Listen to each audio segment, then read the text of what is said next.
다 함께 일어나셔서 예배를 위한 기원을 하나님께 올려드리겠습니다. 우리 주 예수 그리스도의 아버지 하나님을 찬송하리로다.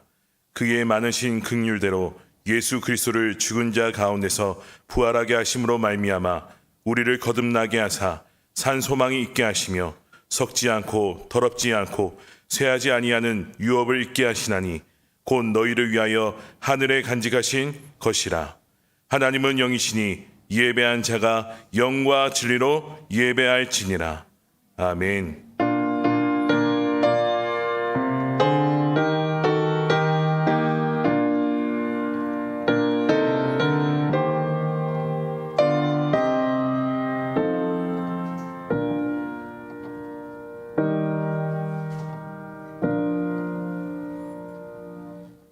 사도신경으로 하나님 아버지께 우리의 신앙을 고백드리오니 나는 전능하신 아버지 하나님 천지의 창조주를 믿습니다.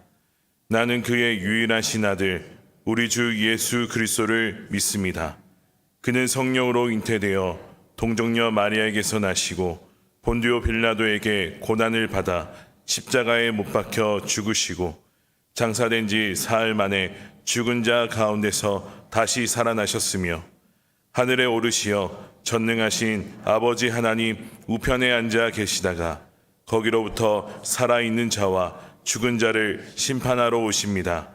나는 성령을 믿으며 거룩한 공교회와 성도의 교제와 죄를 용서받는 것과 몸의 부활과 영생을 믿습니다. 아멘. 지금은 하나님과 나만이 아는 은밀한 죄의 고백과 참회의 기도를 주님께 올려드리겠습니다. 성경이 이르기를 여호와는 마음이 상한 자를 가까이 하시고 충심으로 통회하는 자를 구원하시는 도다. 그의 모든 뼈를 보호하시며 그 중에서 하나도 꺾이지 아니하도다 라고 말씀하셨습니다. 이 말씀에 의지하여 하나님 앞에서 우리의 죄를 고백하며 은혜를 구하는 기도를 주님께 올려드리겠습니다.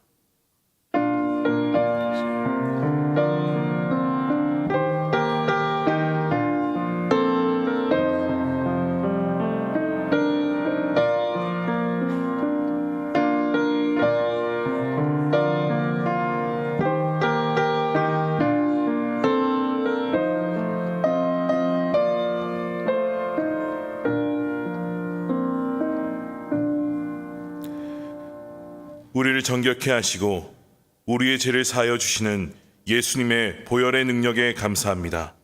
이 시간 예수님의 보혈을 힘입어 정결케 된 우리가 주님 계신 보좌 앞에 담대히 나아갑니다. 저희들의 예배를 받아 주옵소서. 예수님의 이름으로 기도드립니다. 아멘. 연이어 주님께서 가르쳐 주신 기도를 함께 드리오니 하늘에 계신 우리 아버지의 이름을 거룩하게 하시며 아버지의 나라가 오게 하시며 아버지의 뜻이 하늘에서와 같이 땅에서도 이루어지게 하소서. 오늘 우리에게 일용할 양식을 주시고 우리가 우리에게 잘못한 사람을 용서하여 준 것 같이 우리의 죄를 용서하여 주시고 우리를 시험에 빠지지 않게 하시고 악에서 구하소서. 나라와 권능과 영광이 영원히 아버지의 것입니다. 아멘. 자리에 앉으셔서 찬송가 588장으로 하나님께 찬송 올려드리겠습니다.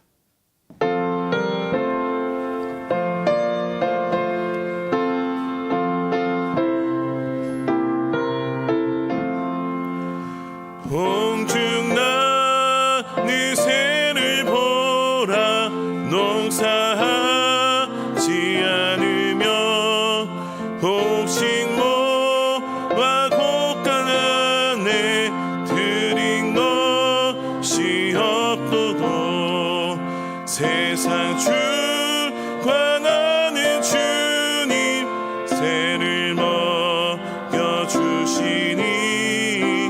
너희 먹을 것을 위해 근심할 건 무엇냐. 들의 배 가파를 몰아 길삼수 고안에도 솔로몬 내 입은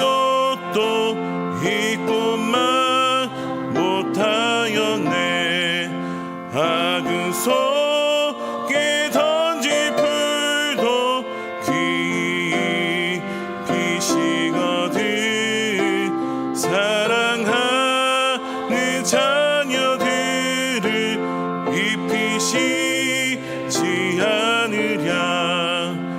너희들은 세상에서 무엇 먹고 마시며 무슨 옷을 입고 살까 염려하지 말아라.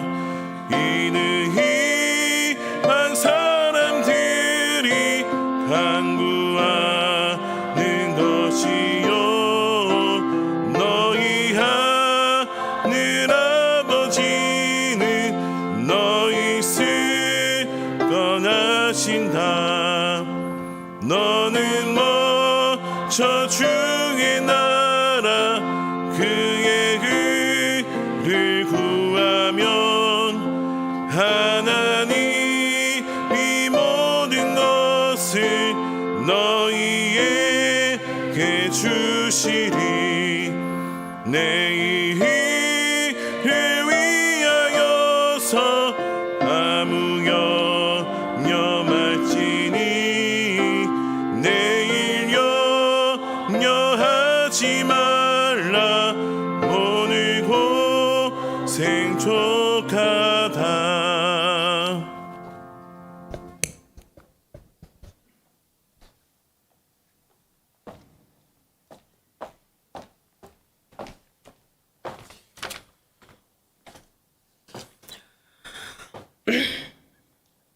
사랑과 은혜의 하나님 아버지, 어제도 계셨고 오늘도 계시며 영원히 우리와 함께 하실 하나님을 찬양합니다. 죄인된 저희들을 주님의 보혈로 구원하시고 제사함의 은혜를 주시고 자녀 삼아 주심에 감사를 드립니다.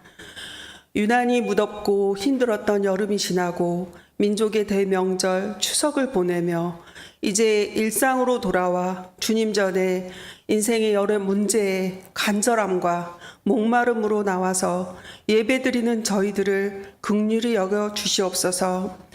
성령님 임재하여 주시옵소서. 그리스도 안에서 저희들을 하나님의 성전으로 부르셨지만 여전히 저희 안에는 행함이 없는 믿음으로 주님을 탄식하게 했던 모든 허물을 주님의 보혈로 깨끗게 하시고 온전케 하옵소서. 전능하신 하나님, 이 시간 하나님의 생기를 불어넣어 주셔서 주님의 음성을 듣게 하시고 진리를 분별하며 참 자유를 얻기를 원합니다. 오직 성령과 복음으로 죽어가는 것들이 되살아나게 하셔서 하나님의 회복 비전이 우리의 삶 가운데 이루어지길 간절히 원합니다. 그리하여 바벨 세상 속에서도 주님의 재림을 준비하는 복음의 사람들로 세워지는 제주 충신교회 되게 하옵소서. 이 시간 말씀을 전하시는 목사님에게 영육간의 강건함과 계시의 영으로 충만케 하옵소서. 선포되어지는 말씀을 통해 마음이 상한 자를 회복시키시고 병마와 힘든 싸움을 하는 이들에게 힘과 용기를 주셔서 승리할 수 있도록 도와주시옵소서. 오늘 드려지는 영유아부, 유치부, 아동부, 중고등부, 청년부의 다음 세대 예배 위에 기름 부으시고 하나님을 만나는 에바다의 은혜가 있기를 원합니다. 하나님을 경외하며 주신 비전과 사명을 위해 살아가는 진실한 믿음의 사람들로 자라나게 하옵소서. 예배를 위해 섬기며 봉사하는 손길들을 기억하시고 하늘의 위로와 기쁨이 넘치길 간절히 바라오며 길이요 진리요 생명 되신 예수님의 이름으로 기도드립니다. 아멘.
교회 소식 주보 참조하여 몇 가지 나누도록 하겠습니다.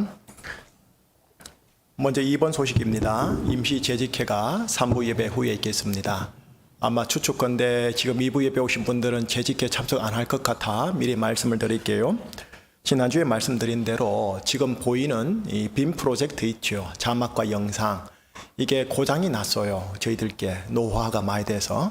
그래서 지금 임대를 해서 이제 설치는 해놨는데 새롭게 이제 구비를 하는데 빔 프로젝트를 구비하느냐 아니면은 LED로 구비하느냐 당회원들이 고심을 하다가 LED로 한번 구비를 하자. 지금 트렌드에 맞게. 그러면 LED가 가격이 천차만별입니다. 그래서 거기에 가장 우리 교회에 맞게 합당한 게 뭔가를 찾아서 그 사양을 재직들에게 이제 알려드리려고 하는 겁니다. 그래서 재직들이 오케이 구매하십시다 하면 이제 구매해서 이제 추진할 겁니다. 그런 내용이라는 것 여러분들에게 알려드리는 겁니다. 5번 소식입니다. 청년들 우리 교회 2부 예배 오후 2시 예배 때 청년들이 단독으로 예배를 드려요.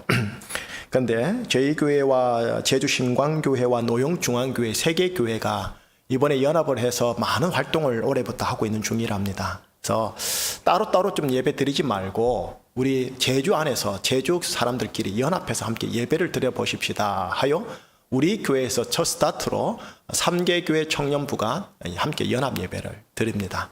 시도를 하고요. 이후로 또 괜찮으면 계속적으로 다른 교회를 다니면서 한번 연합 예배를 드려보려고 하고 있다는 것 알려드립니다. 6번 소식, 순모임 시작합니다. 에클레시아 교회. 하나님이 기뻐하시고 예수님이 기뻐하는 교회가 에클레시아 교회지 이런 조직 제도 기관으로서의 교회하고는 조금 별개입니다. 그래서 여러분들 안에 에클레시아 교회에 들어올 수 있는 사정이 안 되는 분들이 있는 것 제가 충분히 이해하니까 이선 대교회로서의 이 예배를 사수하시되 하나님이 허락하시는 사정이 되면 에클레시아 교회의 소그룹으로 들어오셔서 하나님의 임재를 거기에서 또 경험하시기를 바라면서 광고 드렸습니다. 9번 소식으로 마지막으로 할게요. 남성교회 연합회에서 주관하고 있는 젊을 휴양림 오전에 한번 가족들끼리 혹은 홀로 함께 묵상하면서 또 산보하면서 담소 나누는 시간을 가져보려고 합니다. 그래서 혹시 관심 있는 분들 문의해 주시기 바랍니다. 교인 동정회 저희 교회 청년부 소속입니다. 임정원 형제, 박미애 자매. 또 이 두 사람은 다 서울 근방에 거주하는 분들인데 두 사람만 내려와서 이제 여기서 생활하다 보니까 결혼식을 동두천으로 올라가서 하고요. 그 전주에 피로연 예배를 또 못 드리고 이렇게 식사만 할 수 있도록 했으니까 혹시 아시는 분들 계시면 축하해 주시기 바랍니다. 나머지 소식은 주보 보면 될 것 같고 특별히 이번에 있는 이 남성교회, 3여전도회, 3남성교회 오늘 모임 다 이번 주 토요일 모임 잘 봐주셔서 코이노니아 잘해 주십사 부탁합니다. 자 끝으로 번외의 광고 하나만 제가 더 할 테니 앞에 좀 봐주시겠습니까? 지금 제가 책 한 권을 들고 있습니다. 이런 제목이 신약성경 입정공이라는 책인데 우리 부목사인 김종우 목사가 짬을 아주 내면서 만든 3번째 책입니다. 마태, 마가 첫 번째, 누가, 요한 두 번째, 그리고 이면은 사도행전 옥중성신 목회서신 해서요. 내용이 뭐냐? 우선 그림으로 돼 있어요. 만화로 돼 있다는 거죠. 네, 이 책을 제가 쭉 보니까 어떤 사람들에게 좋으냐? 이제 신앙을 입문해서 성경을 읽어야겠는데 성경 원자재가 너무 좀 부담스럽다 하시는 분들이면 이 책을 읽고 난 후 성경 들어가면 훨씬 쉽다. 근데 이거는 그냥 성경을 풀이한 게 아니고요. 성경의 구절들을 쉽게 현대어로 번역을 해서 집어넣고 그림을 넣고 참고 설명까지 넣어서 아주 잘 만들었어요. 두 번째, 어떤 독자가 좋으냐? 성경을 기본으로 알고 있는데 좀 더 세세하게 입체적으로 알고 싶다 하시는 분들한테도 도움이 됩니다. 그래서 초등학생 이상 읽을 수는 있는데 제가 보기에는 초등학교 저학년들은 조금 힘들 것 같고 고학년, 중고청 그리고 어른들이 읽기에 딱 좋겠다 해서 여러분들에게 한번 강추를 해봅니다. 인쇄비는 없답니다. 그러니까 이 사람들은 떨어지는 게 거의 없고요. 그냥 뭐 인쇄비가 1% 있다는 지금까지 받아본 적이 없다고 합니다. 그래서 제가 뭐 이렇게 하려고 하는 게 아니고 정말 책이 좋아서 여러분들에게 번외로 한번 광고 한번 해드려보는 겁니다. 자, 이제 오늘 우리에게 주신 하나님의 말씀 속으로 같이 들어갈게요. 두 구절인데 한 구절과 같습니다. 이사야 52장 7절입니다. 그리고 로마서 10장 15절입니다.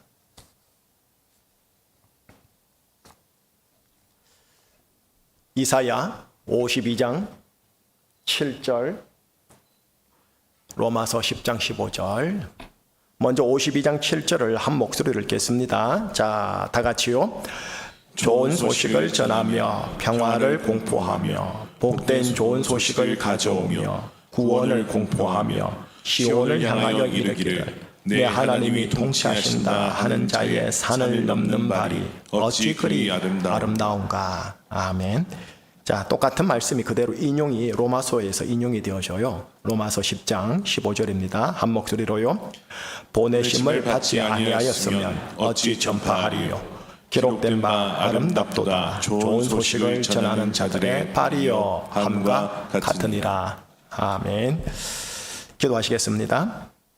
성령님, 각자 믿음의 분량에 맞게 오늘 설교 내용이 들어가게 하여 주옵시고 하나님의 말씀과 하나 되어지게 하여 주시옵소서. 예수 그리스도 이름으로 기도합니다. 아멘. 제가 매주일마다 하는 설교 있지 않습니까? 매주일마다 하는 설교를 본문을 선택하고 그 선택된 본문에 대한 깊은 풀이를 해드린 후에 메시지로 전달 정리해 주지 않습니까? 그런 형식을 제가 가지고 있어요. 허나 오늘 설교는 좀 달리 하겠습니다. 어떤 설교냐 하면 복음이 이 땅 제주에 어떻게 들어왔는지에 대한 초기 제주 선교사의 역사 이야기가 주가 되고요. 바로 이어서 이 복음을 받아들인 제주의 원주민 두 분을 샘플로 알려드리는 예년 설교와 다르게 다른 설교와 다르게 이런 역사 설교로 한번 해보도록 하겠습니다. 분명히 하나님의 메시지가 있기에 함께 나눠보려고 합니다. 자, 그럼 들어갑니다. 1905년, 6년, 7년 이 3년 동안에 한국 교회사에서는 뭐라고 기술하느냐 하면 성령 대부흥 운동의 기간이다라고 합니다. 성령 대부흥 운동. 발화는 1903년입니다.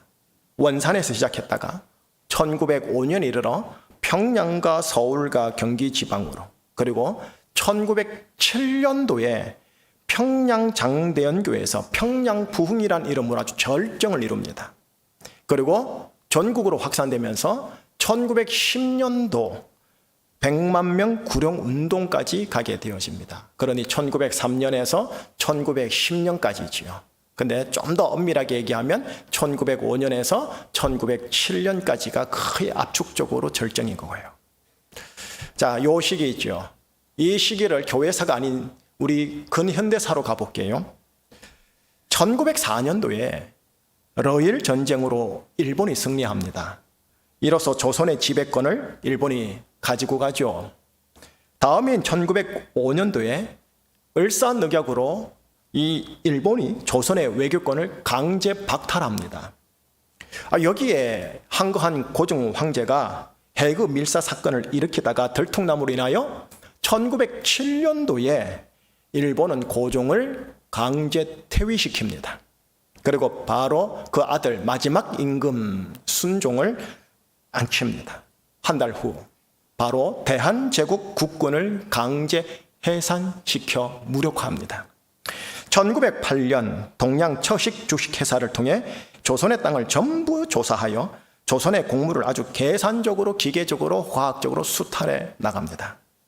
그리고 마침내 1910년 강제적으로 우리나라를 완전한 식민지로 만들었으니 이름하여 한일병탄. 제가 배울 때는 한일합방이라 들었는데 이제는 바뀌었더라고요. 한일병탄. 병탄 뜻이 어렵죠. 죄물과 영토를 제 것으로 만들다라는 한문입니다. 경술련의 국가에 수치하여 경술국치라고도 합니다. 예, 1904년부터 1910년까지 대한민국 조선 제국의 시국이 정말 어둡고 암울했었습니다. 특별히요 1907년도요 해그 밀사 사건 실패, 고종 강제 퇴위, 대한제국 국군 강제 해산, 연이어 이어진 이 1907년이요. 참으로 암울한 해였는데 여러분, 바로 그 해가 영적 부흥, 우리 대한민국의 선교 역사 속에 영적 부흥의 최절정에 이르렀대. 정말 역설적이지요. 하나님께서 조선의 영혼들을 구원하고자 하는 섭리로 그 시대를 사용하신 것 같지 않나 싶은 거예요. 자, 계속 들어가 볼게요. 바로 그 1907년도에요. 우리 교회가 소속되어 있는 대한예수교 장로회, 여러분 우리 대한민국의 선교의 시작은 대한예수교 장로회로 시작됩니다. 장로교회의 독립적인 모임이 결성됩니다. 이를 이제 홀로 독자를 집어넣어서 동로회라고 해요. 바로 그때 신학 공부를 한 토종 한국인 목사 7분이 배출되고 탄생합니다. 그 중에 한 명인 이기풍 목사가 제주 선교사로 자원하여 교단에서, 그 노회에서, 동노회에서 정식 선교사로 파송받아 그 다음 해인 1908년도에 입도합니다. 한번 사진 한번 보실래요? 자, 저분들이 1907년도 동노회 때 공식적으로 조선 목사님 7분이 탄생된 겁니다. 그 중에 가운데에 보시면 왼쪽 두 번째 뒤에 계신 분이 여러분들 우리 교회, 우리 제주에 온 이기풍 목사님. 그리고 옆에 계신 안경 끼신 분이 평양 부흥의 최절정의 주인공이었던 이름이 갑자기 길선주 목사님, 장로님 있다가 목사님 되신 분이세요. 그 두 분이 저렇게 있는 거예요. 자, 계속 갈게요. 1908년도에 이기풍 목사가 들어와서 그 해에 성내교회, 금성교회가 세워집니다. 그 다음엔 1909년도에 조촌교회, 성읍교회가 세워집니다. 그 다음 해인 1910년도에 모술포교회가 세워집니다. 여러분, 이 교회는 지금도 있습니다. 현존하고 있어요. 여러분, 한국 근현대사에 가장 암울했던 1903년부터 1910년도까지요. 그러나 이 부흥의 영향력이 가장 컸던 1907년도 어간요. 하나님께서는 조선 땅에 성령에 의한 부흥을 주신 거예요. 그리고 그 부흥의 절정인 1907년도 평양 부흥이요. 어떻게 되느냐. 조선의 땅끝 제주로 바로 훅 하고 이어졌다고 한 겁니다. 점진적으로 내려온 게 아니고요. 남쪽으로 훅 하고 내려온 겁니다. 여기에 하나님의 깊은 계획과 목적이 있는 것 같지 않습니까? 왜 점진적으로 오지 않고 훅 건너오게 했을까요? 예, 이건 설교 끝에 가서 제가 메시지로 확인해 드리겠습니다. 제주 초기 선교 역사는 여기까지만 하겠습니다. 다만 가장 암울했던 시기에 성령의 부흥, 다시 말해 성경용어로 말합니다. 마른 뼈와 죽은 바다의 되살림이었지 나타났다는 거고, 바로 그 절정인 1907년도 이후 이 생수의 강이 제주로 훅 건너왔다는 것만 기억하세요. 다음요. 이계풍 목사를 통해 복음이 생수의 강이 건너오지 않았겠습니까? 그 복음을 받아들인 제주 원주민 극소수거든요. 그 중에 두 분만 소개하겠습니다. 이도종 목사, 강문호 목사입니다. 뭐 처음부터 목사였겠습니까? 이도종 형제, 강문호 형제입니다. 먼저 이도종 목사입니다. 애월 금성리 출신입니다.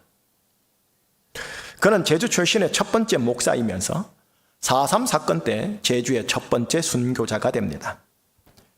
할머니가 예수님을 처음 믿었어요. 할머니가 예수님을 처음 믿고, 참 특이해요. 그 다음 아버지가 예수님을 믿게 되고요. 그 다음 온 가족이 다 예수님을 믿게 된 제주에서 아주 극히 드문 케이스입니다. 이 도종은 할머니가 예수 믿는 것으로 가진 구박당하는 것을 보아야 했었고, 아버지가 친척들로부터 멍석에 둘둘 말려 도리깨 뭉치로 맞는 것을 보아야 했었습니다.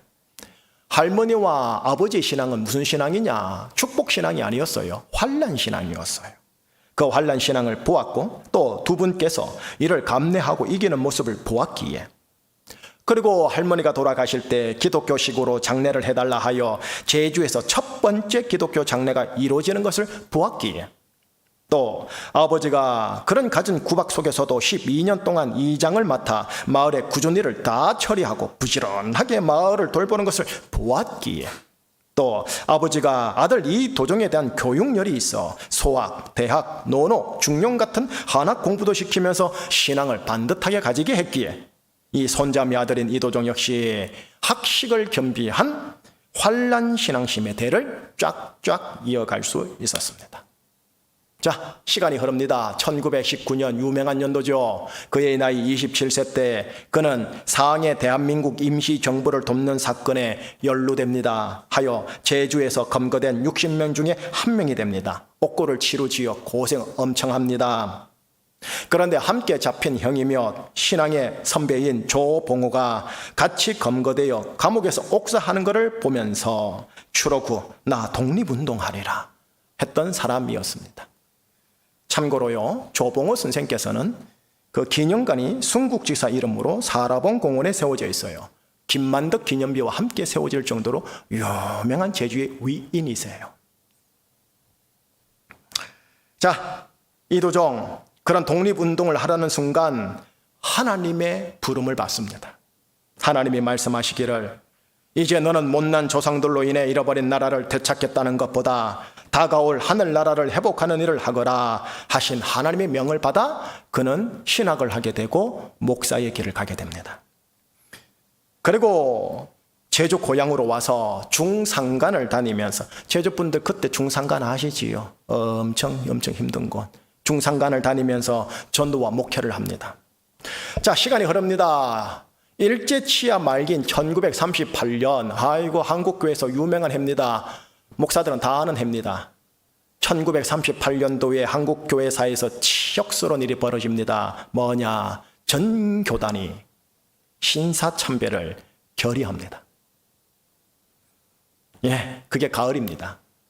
그해 봄에 제주도에서도 3명의 목사, 9명의 장로로 구성된 제9회 노회에서 제주경찰서 고등계 주임과 몇몇 형사들이 참관한 가운데 신사참배가 결의됩니다. 이때 노회장으로 바로 이 이도종 목사가 연임됩니다. 예전에 독립운동을 했던 자신의 모습과는 다른 결의를 노회장으로서 막을 수 없었던 것에 대한 분통함과 비통함을 이루 헤아릴 수 없게 되었습니다. 왜냐? 그때 노회장은 결의권, 의결권, 투표권 전혀 없었습니다. 그냥 사회만 봐야 됐던 거지요. 이후 신사참배에 이제 결의를 했으니 그 결의를 위해 소집된 전국 모임을 총회라 하거든요. 총회 가을 평양에 가야 하는데 목사 총대 이도종 목사와 장로 총대 김계홍 목사가 가야 했는데 제주 대표로 이 두 분이 참석을 끝까지 거부합니다. 고등계 형사의 겁박에도 불구하고요. 그래서 결과적으로 제주노회 총대가 유일하게 신사참배 견의를 위한 그 총회 참석을 거부한 노회로 역사의 대대로 기록이 됩니다. 그리고 이도종 목사는 어쨌든 자신이 노회장일 때 이런 수치스러운 일이 난 것에 대한 죄책감 그리고 책임과 근신으로 한창 성전적인 그 두모교회, 고산교회입니다. 두모교회의 담임 자리를 내려놓습니다. 그리고 중산간으로 다시 올라가 어려운 교회를 섬기는 전도 목사가 됩니다. 자, 세월이 흐릅니다. 해방이 되어버렸어요. 해방 이후에 제주도에 큰 사건이 벌어졌죠. 4.3 사건. 제주도 전체가 어수선해졌어요. 4.3 사건이 발생한 지 한 2달이 지나서 6월 달입니다. 목사님은 인성교회, 화순교회를 순회해야 됐습니다. 지금의 대정교회와 안덕교회입니다. 그런데 순회하는 중산간쯤에서 인민무장대를 만나게 됩니다. 무하는 양반이요. 예, 나는 하나님의 말씀을 전하는 기독교 교회의 목사요. 목사? 목사는 우리가 원수요, 반동이니 죽여야겠구나. 혹 당신의 목사라면 우리 측이 승리하게 기도를 해줄 수 있나? 그러면 혹시 당신을 살려줄지도 모르지. 저는 이쪽 편도 저쪽 편도 아니라 하나님의 종일 뿐이요. 당신들이 이렇게 사는 것은 하나님을 몰라 이렇게 사는 것이요. 나 비록 이렇게 죽겠지만 당신들은 자신들을 돌이키고 하나님을 찾고 예수님을 통해 용서받고 구원받길 바라오. 나 먼저 천국에 가 있을 테니 후에 다 천국에서 만났으면 좋겠소 라고 당당하게 말했더니 무장대원들이 듣고 숙연해지는 거예요. 무장대 대장이 저 목사는 결박하지 말라 하고는 죽일 구덩이로 나름 정중하게 끌고 갔다고 합니다. 일제 때 파놓았던 참호 구덩이에 자발적으로 들어간 이 목사는 가지고 있던 성경책, 찬송가, 그리고 자신의 중요한 보물인 해중시계를 꺼내 그들에게 줍니다. 나 이제 하나님 앞으로 가니 이게 필요 없으니 당신들이 나눠 가지시오. 부디 예수 믿고 후일에 만납시다 하고 그 자리에서 무릎을 꿇고 기도합니다. 아버지, 저들을 용서하여 주십시오. 저들이 저들의 일을 알지 못합니다. 저들이 예수 믿고 구원받게 하소서. 그런데 이후 무장대는 기도하는 이 목사를 산채로 산매장시킵니다. 이 이야기 어떻게 알게 됐냐고요? 1년 후에 무장공비단 사람이 잡혀요. 그래서 이를 알게 된 거예요. 그리고 생매장한 터도 확인하고 가서 파보았더니 엎드려 기도하는 자세로 시신이 발견되어 있더라는 거예요. 사진 한번 보실래요? 저기가 저도 안 가봤지만 무릉이거리예요. 무릉이리의 사거리입니다. 무릉이리 사거리 쳐서 가보면 저 터가 있는데 저게 바로 그 현장입니다. 그 현장에다가 저 추모비를 놔둔 겁니다. 자, 여기까지요. 할머니와 아버지의 환란신앙이요. 그 환란신앙이 지금 아들이며 손자인 이 목사의 순교신앙으로까지 나아갔던 겁니다. 그리고 공산당 젖대로 죽일 놈, 복수신앙이 아니라 용서신앙과 축복신앙으로의 모습으로 그의 생애를 마무리했습니다. 자, 여기까지요. 자, 두 번째 인물 소개할게요. 강문호 목사입니다. 이분은 대정 중문 출신입니다. 이도정 목사보다 7년 늦게 출생한 일대 신앙인입니다. 어느 지인의 전도로 인해 예수님을 믿게 되었는데 부유하고 유교에 짙은 가정에서 문중의 장자이다 보니 부모님의 혼냄, 성화가 이만저만 아니었습니다. 결국 부모님을 피해 도망하여 제주 성내교회로 오게 됩니다. 호로자식이지요. 호적에서 판매할 놈입니다. 그런데 한 교회의 도움으로 17세 때 군산 영명학교에 유학을 하게 됩니다. 자, 영명학교를 확인해 보니까 현재 군산 제일고 유명한 학교가 되어 있더라고요. 이 학교는 미국 남장로교회 전킨이라는 사람이 복음 전파와 인재 양성을 위해 설립한 학교였습니다. 여러분, 서울 이남에서 최초로 만세 운동이 있었던 곳이 군산이었고 군산에서도 이 학교에서 시작되었습니다. 강문호는 만세 운동에 동참하게 되었고 체포되었다가 일주일 만에 풀려납니다. 허나 주동자들인 교사들과 친구 학생들이 군산지청에서 재판받는 것을 보다가 울분을 참지 못해 법정에서 제일 먼저 벌떡 일어나 대한독립 만세를 외쳤고 이로 인해 다시 한번 군산 전역에 만세운동이 퍼지게 되었습니다. 강문호는 그 자리에 바로 체포되었고 보안법 위반 만세 주동자로 재판을 받게 되었습니다만 남의 나라를 빼앗은 강도들에게서 나라를 되찾겠다는데 무슨 죄가 되느냐라고 불복해서 1년 6개월형으로 대구 감옥에서 수감돼 엄청 고생합니다. 이 소식을 제주에 있는 아버지가 들은 거예요. 예수에게 미쳐 집까지 뛰쳐나간 호로 자식이라 영영이 보지 않을 작심이었지만 나라를 되찾는 만세 운동의 주동자가 되어 옥고를 치른다는 소식을 듣고는 자신이 배척한 그 자식의 예수님을 나도 믿겠소 하고 자발적으로 교회를 찾아갔어요. 출소한 이후 신학교에 입학하게 되었고 그도 목사가 되어 육지에서 목회를 하다가 고향 제주를 품으라는 주님의 뜻을 따라 고향 제주로 와서 서귀포교회, 법한교회, 중문교회를 오전, 오후, 저녁에 돌아다니는 목회를, 그때는 목사가 턱없이 부족했거든요. 그러다가 1935년에 기독공보라는 신문의 독립운동과 관련된 활동을 하다가 교회와 성도들에게까지 어려움이 오자 겁박에 의하여 교회를 사임하게 되고 제주를 떠나 육지로 가게 됩니다. 허나 주님께서 제주를 품으라 하셨기 때문에 다시 죽을 각오를 하고 모든 일을 하나님께 맡기고 다시 고향 제주로 오게 됩니다. 당시 일제는 일본말로 기도와 설교를 강요했는데요. 제주도 24개 교회 13명의 목사 중 일본말로 설교할 수 있는 분이 딱 2분이었는데 그 중에 한 사람이 이분 강문호 목사였습니다.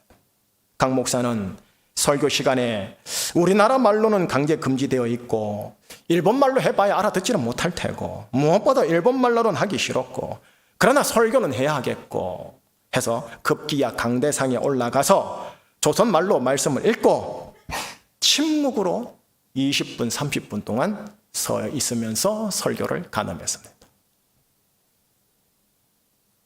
이렇게 계속 저 뒤에 고등계 형사가 앉아 있고요. 조선말을 사용한 게 아니니 고등계 형사에게 책 잡힐 구실이 없는 거죠. 그 유명한 침묵설교입니다, 여러분. 자, 1940년대 들어옵니다. 일제강점기 말기에 일본 본토가 미국에 의해 점령당할 위기가 생깁니다. 하여 일본 어떻게 하느냐? 1945년 3월, 해방 얼마 안 남았어요. 3월에 제주도를 일본 본토 방어 결전지로 결정합니다. 그리고 제주도에다가 나머지 남아있는 일본군 7만 명을 배치합니다. 미국이 제주도를 초토화한다는 소문이 돕니다. 제주도민들이 무서워 외주로 피난을 많이 떠납니다. 허나 강 목사는 아내와 5남매만 거창으로 보내고 노모와 누이와 함께 고향을 지키자고, 고향의 교회를 지키자고 합니다. 왜? 죽을 각오를 하고 제주에 다시 들어왔기에 여기서 죽겠노라 하는 거죠.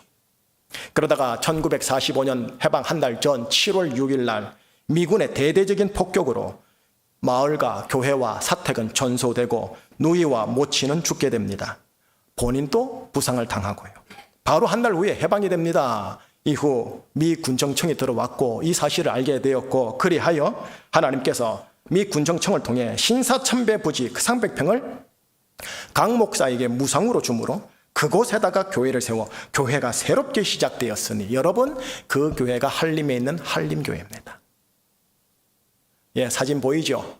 그때 하나님께서 미군을 통해서 일본 신사참배지를 무상으로 받아 교회를 세우기 막 시작점에 찍은 사진이고, 맨 오른쪽이 강문호 목사님이십니다.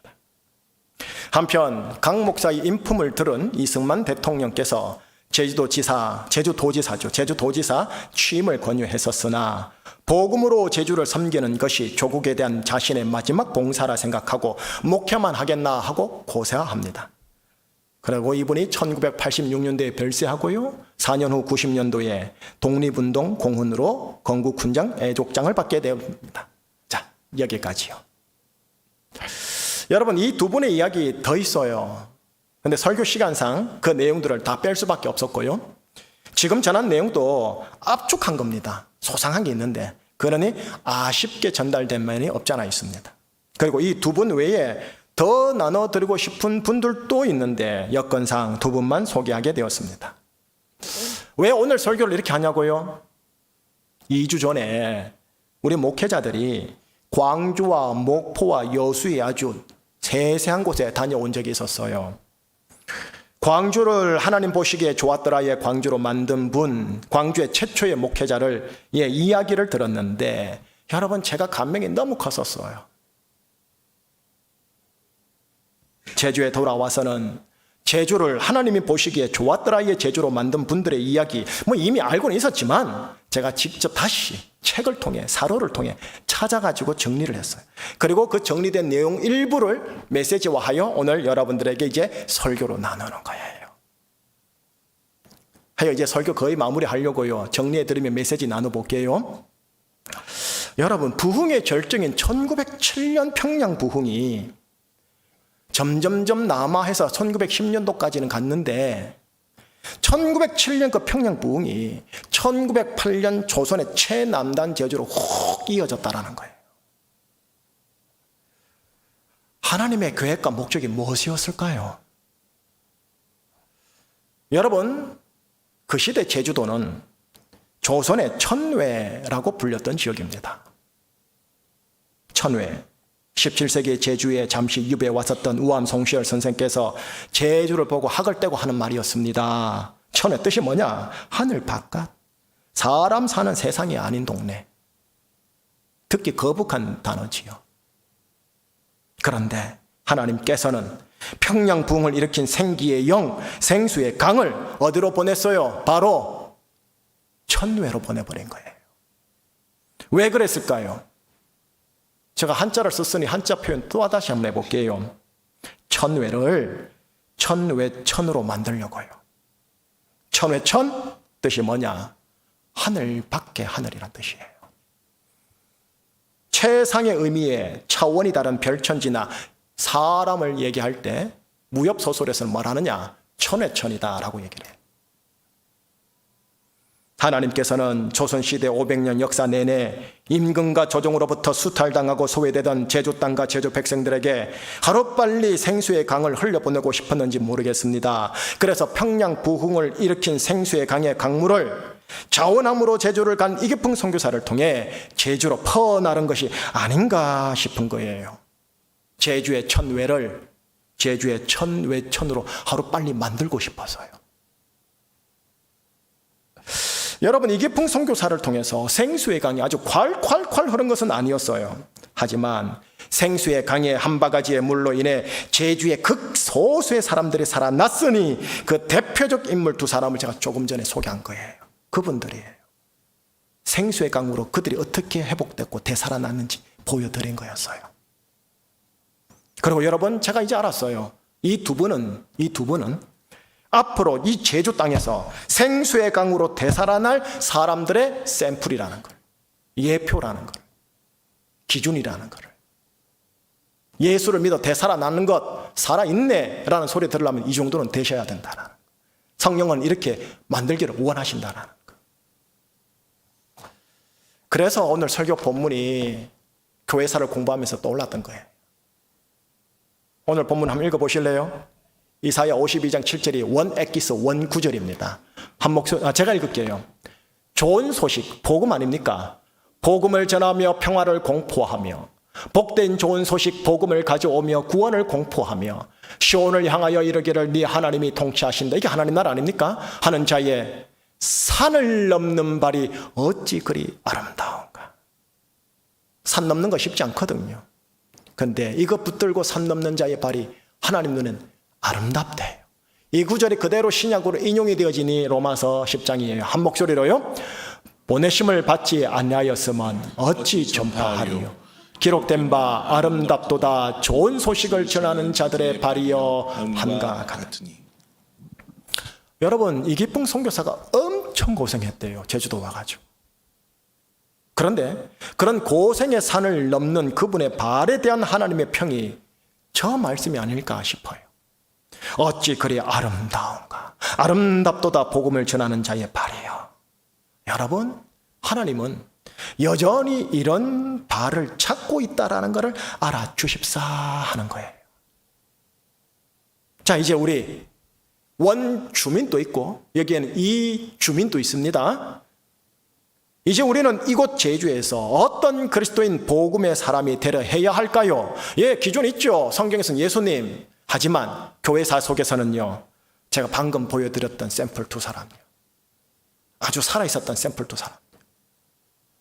이도종 목사는 할머니와 아버지의 환난 신앙을 친히 보았고, 할머니와 아버지의 견디고 이기는 모습을 친히 보았고, 아버지가 그 고통 속에서도 핍박 속에서도 이장의 역할까지 잘하는 것도 보았기에 환난 신앙을 이어받아 순교 신앙까지 갖고, 저 때려 죽일 공상당 하며 적대자들을 향해 복수 신앙이 아닌 축복 신앙, 용서 신앙으로 승화해버렸어요. 생매장당하여 죽었으나 그는 영원히 살게 된 것이죠. 제가 보기엔 이도종 목사도 샘플이지만 실은 그 할머니, 그 부친요, 이름 모를 그 할머니와 이름 모를 그 부친 역시 참으로 귀한 샘플 아니겠습니까? 제가 보기엔 이 모습이 천외천 아닙니까? 천외에서 일어난 천외천이에요. 여러분, 예수님을 믿음으로 인한 환난 우리 회피하지 마십시다. 혹은 하나님과 세상 이 둘 다를 잡으려는 요령신앙으로 변절하지 마십시다. 우리 애새끼들이 봅니다. 또 복수와 원통을 인생의 힘으로 삼지 마십시다. 축복과 용서로 되받아칠 수 있는 맷집 키워주셨으면 좋겠습니다. 죽으나 영원히 사는 것을 받아야 한다면 살고 싶어 하지 마시고 기꺼이 받을 수 있는 복음의 사람이시기를 예수님 이름으로 축복합니다. 이게 샘플입니다. 두 번째 사람, 강문호 목사님. 하나님의 사랑으로 인해 부모님을 떠나야 했었습니다만 어떻게 됐어요? 이웃사랑, 곧 민족사랑의 모습으로 부모님에게 감화 감동을 끼쳐 자원하여 예수를 믿게 만들어버렸습니다. 전도했습니까? 전도 안 했는데도 예수 믿어버렸어요. 또 죽을 것을 각오하고 고향과 고향 사람과 고향 교회를 사랑하여 전쟁터 앞에서도 버텼습니다. 결과적으로 모친과 누이를 잃는 현실적인 아픔을 하나님이 허락하셨지만 하나님께서는 신사참배 터를 주면서 제주도에 신사참배와 귀신 섬기는 우상숭배가 아닌 하나님 경외의 터를 세우게 하셨습니다. 이 모습이 천외천이며 우리의 샘플 아닙니까? 여러분, 하나님 사랑과 이웃 사랑은 하나님의 뜻입니다. 하나님 사랑 때문에 육신의 가족을 저버리게 되는 아픔, 받아야 할 때는 받아야지 어떻게 하겠습니까? 받아야죠. 하지만 이웃 사랑 때문에 육신의 가족을 다시 얻게 되는 이 역전의 간증이 하나님께서 준비하실 테니 이걸 믿자라는 거예요.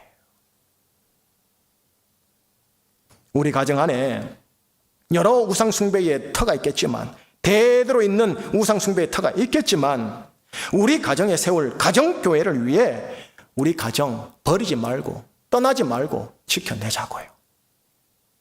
현실적인 아픔과 희생이 하나님께서 허락하실 수도 있겠지만, 마침내 하나님께서 우리 가정 안에 있는 우상숭배의 자리를 가정 예배터로 주실 것을 기대하면서 예배자로 가정 안에 서 있어 주시기를 바라는 거예요. 그래서 추석 명절에 여러분들에게 예배 순서지 주면서 예배에 성공하시라고 한 거예요. 하셨습니까? 하셔야죠. 축복합니다.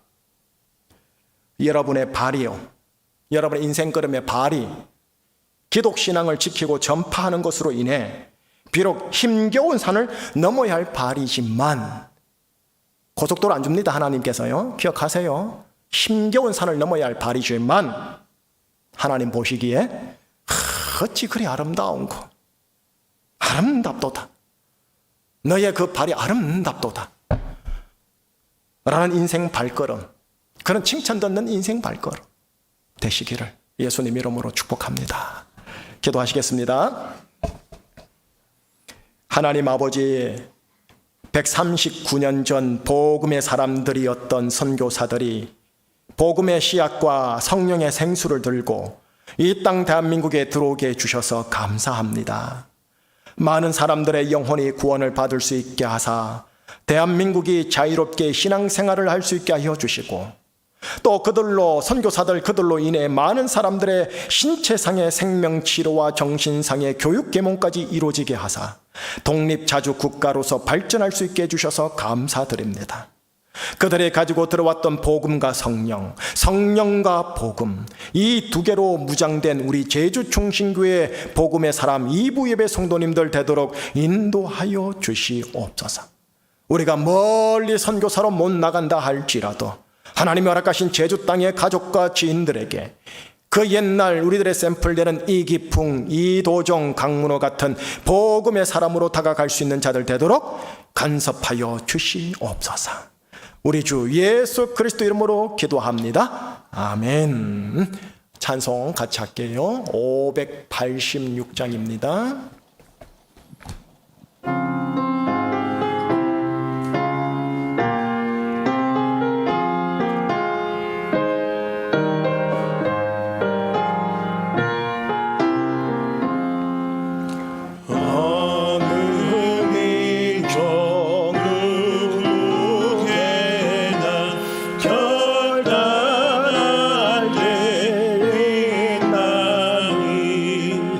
찬과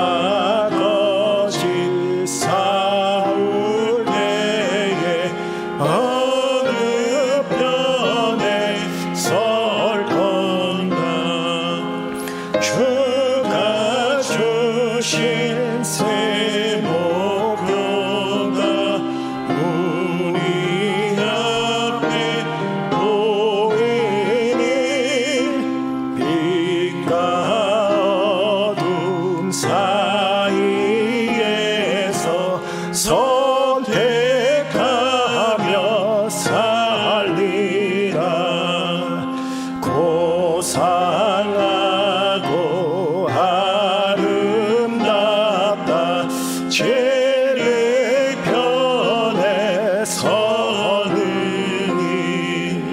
진리 외에 억압받고 명예를 길어도 비겁한 자 물러서나 용감한 자 구세게 낙심한 자 돌아오는 그날까지 서리라. 순교자의 빛을 따라 주의 길을 쫓아서 십자가를 등에 지고 악마냥에 가리라. 새 시대는 새 사명을 우리에게 주나니 진리 따라 사는 자는 전제나 언제나 악이 비록 성하여도 진리 더욱 강하다. 진리 따라 살아갈 때 어려움도 당하리. 우리 가는 그 앞길엔 어두운 장막 덮쳐도 하나님이 함께 계셔 항상 지켜 주시리.